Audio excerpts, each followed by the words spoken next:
it impacts everybody. And people are tired of being ignored.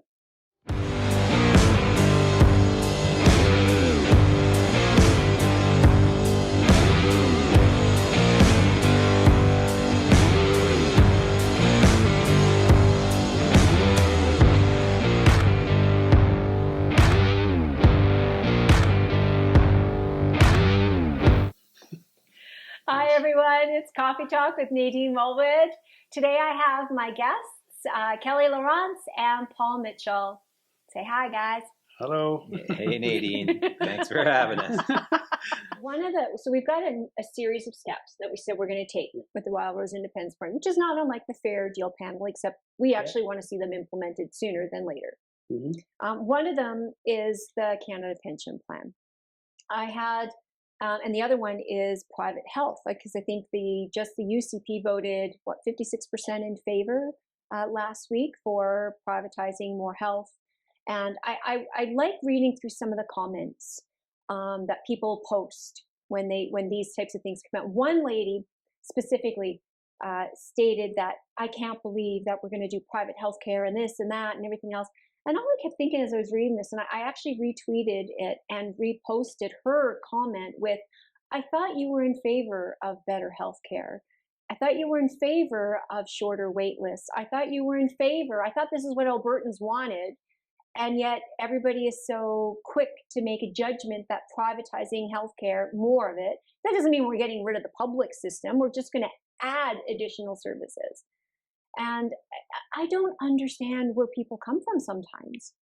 So even with the Canada Pension Plan, because I know your wife she's right in there on healthcare, right? I mean, do you not think that by providing more options would eliminate a lot of the problems that we have? Of course it would.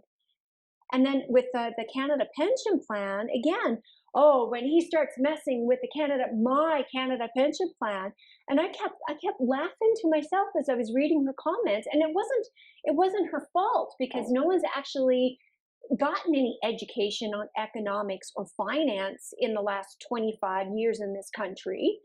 And I'm sitting here and I'm thinking, you're not going to have a CPP, unfortunately. Before COVID, you weren't going to have one because it's underfunded, and we don't it's only 30% funded. A little less, according to some numbers. And I'm sitting here and I'm thinking to even Stephen Harper said it's an in and an out, right? Money comes in, money goes out. There's nothing in it. And now I'm looking at it and I'm going, and now you just pointed out, $500 billion. Poof, gone. And we're shutting down the economic engine of the country. So not only are we spending it at an unprecedented rate, we have shut down our sources of revenue at an unprecedented rate. One's bad, two is catastrophic. Yeah, well, you just raised a lot of issues there.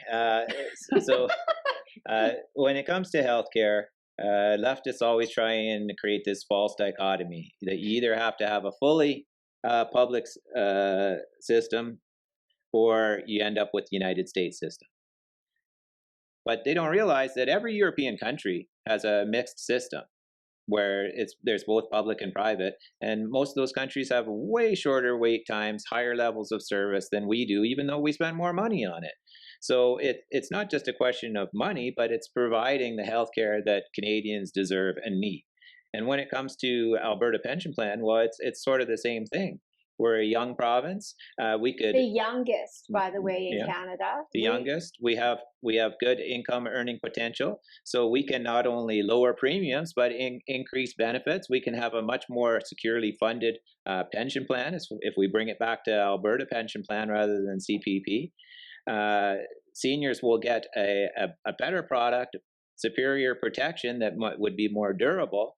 So why on earth would we not do that? It only makes sense if we're going to look after our people when it comes to healthcare and pensions, if we start to make some significant changes.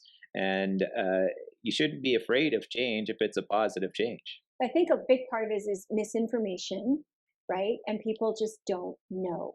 But people are so quick to close the door on the discussion, without fully understanding the facts. And I think that's always, again, the part for me that I find a little frustrating. And I don't blame them.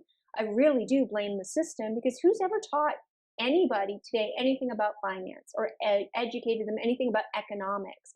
Capitalism is evil. If you like this excerpt, please feel free to check into the full video at our YouTube channel.